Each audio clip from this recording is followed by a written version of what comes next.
অবশেষে সাপ মুক্তি। দক্ষিণ আফ্রিকাকে হারিয়ে টি-20 বিশ্বকাপ জিতল টিম ইন্ডিয়া। অবশেষে স্বপ্ন পূরণ, ১৩ বছরের প্রতীক্ষার অবসান। ধোনি পরবর্তী জমানায় প্রথম আইসিসি ট্রফি ঘরে তুলল ম্যান ইন ব্লু। দক্ষিণ আফ্রিকাকে হারিয়ে বিশ্ববিজেতার খেতাব ছিনিয়ে নিল টিম ইন্ডিয়া। ফাইনালে টসে জিতে আগে ব্যাট করার সিদ্ধান্ত নেন ক্যাপ্টেন রোহিত শর্মা। আগ্রাসী মেজাজে ইনিংসে শুরুটা করেন বিরাট। প্রথম ওভারেই উঠে ১৪ রান। অনেকদিন পরেই চেনা মেজাজে পাওয়া গেল কোহলিকে। ইনিংসের দ্বিতীয় ওভারে কেবল এক বলের ব্যবধানে রোহিত ও ঋষভের উইকেট হারায় টিম ইন্ডিয়া। সেমিফাইনালের নায়ক সূর্যও এদিন বিশেষ কিছু করতে পারেনি, মাত্র ৩ রান করে রাওয়াডার শিকার হন।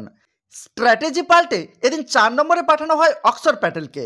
চাপের মুখে নিজেকে গুটিয়ে নেন কোহলি। প্রারম্ভিক ঝড়ঝাপটা সামলে নিয়ে হাত খুলে খেলতে শুরু করেন অক্ষর। যখন মনে হচ্ছিল ভারতীয় ইনিংসকে শক্ত ভিতের উপর দাঁড় করিয়ে দেবেন তারা, তখনই অবিবেচকের মতো রান আউট হয়ে ফেরেন অক্ষর।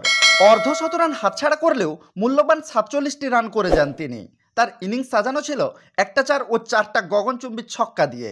উইকেটের একটা দিক আগলে খেলছিলেন কোহলি, অন্যদিকে ১৬ বলে ২৭ রানের মূল্যবান ইনিংস খেলে যান শিবম দুবে। ৪৮ বলে নিজের অর্ধশতরান পূরণ করেন বিরাট। এরপর খোলস ছেড়ে বেরোলেন তিনি। শেষ পর্যন্ত ৪৯ বলে ৭৬ রান করেন কোহলি। দেখালেন হয়তো নিজের সেরাটা ফাইনালের জন্যই তুলে রেখেছিলেন। কোহলি ও শিবমের জুটিতে উঠল ৭২ রান। শেষ পর্যন্ত ভারত স্কোরবোর্ডে ১৭৬ রান তুলতে সমর্থ হয়। দক্ষিণ আফ্রিকান বোলারদের মধ্যে কেশব মহারাজ ও আন্ড্রিক নোকিয়া দুটো করে উইকেট পান। এছাড়া রাবাডা ও মার্কো ইয়ানসন একটা করে উইকেট পেয়েছেন। জয়ের জন্য ১৭৭ রানের লক্ষ্যমাত্রা নিয়ে ব্যাট করতে নেমে শুরুতেই জোড়া উইকেট হারায় দক্ষিণ আফ্রিকা। রেজা হেন্ড্রিক্সের অফস্টাম্প উবড়ে দেন জাসপ্রীত বুমরা। এডেন মাকরমকে ফেরালেন অর্শদীপ। ১২ রানে ২ উইকেট হারিয়ে ধুঁকতে থাকা প্রোটিয়া ইনিংসের হাল ধরলেন কুইন্টন ডিকক ও ক্রিস্টিয়ান স্টাবস। তৃতীয় উইকেটের জুটিতে তাদের সাবলীল ব্যাটিং চাপে ফেলে দেয় ভারতীয় থিঙ্ক ট্যাঙ্ককে। এই জুটি ভেঙে ভারতকে ম্যাচে ফিরিয়ে আনেন অক্ষর প্যাটেল। ব্যক্তিগত ৩১ রান করে অক্ষরের শিকার হন স্টাবস।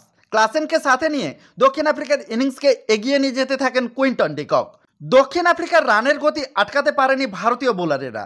ব্যক্তিগত ৩৯ রানে ডিকককে ফিরিয়ে দিয়ে ভারতীয় শিবিরে স্বস্তি ফিরিয়ে আনেন অর্শদীপ। তবে ভারতের হাত থেকে প্রায় ম্যাচ নিয়ে চলে যাচ্ছিলেন হেনরি ক্লাসেন। শেষ পর্যন্ত ২৭ বলে ৫২ রান করে হার্দিক পান্ডিয়ার শিকার হন তিনি। তবে ক্লাসেন ফিরতেই প্রোটিয়াদের সব জারিজুরি শেষ হয়ে যায়। ভারতীয় বোলারদের দাপটে একে একে ফিরতে থাকেন দক্ষিণ আফ্রিকান ব্যাটারেরা। হার্দিককে ছক্কা হাঁকাতে গিয়ে বাউন্ডারি লাইনে সূর্যকুমারের হাতে ধরা পড়েন ডেভিড মিলার। শেষ পর্যন্ত ৮ উইকেটে ১৬৯ রানের বেশি করতে পারেনি প্রোটিয়ারা। এগোতে পারেনি প্রোটিয়ারা। ভারতের পক্ষে হার্দিক ৩টি ও বুমরা ও অর্শদীপ দুটো করে উইকেট পান। অক্ষর পেলেন স্টাবসের মূল্যবান উইকেট। ৮ রানে ম্যাচ জয়ের পাশাপাশি টি-২০ ওয়ার্ল্ড কাপ ট্রফিটাও নিজেদের করে নিল টিম ইন্ডিয়া। এই জয়ের আনন্দের মধ্যে টি-২০ ক্রিকেটকে বিদায় জানালেন বিরাট ও রোহিত। দেশের জার্সিতে টি-২০ ফরম্যাটে আর দেখা যাবে না এই দুই মহাতারকাকে।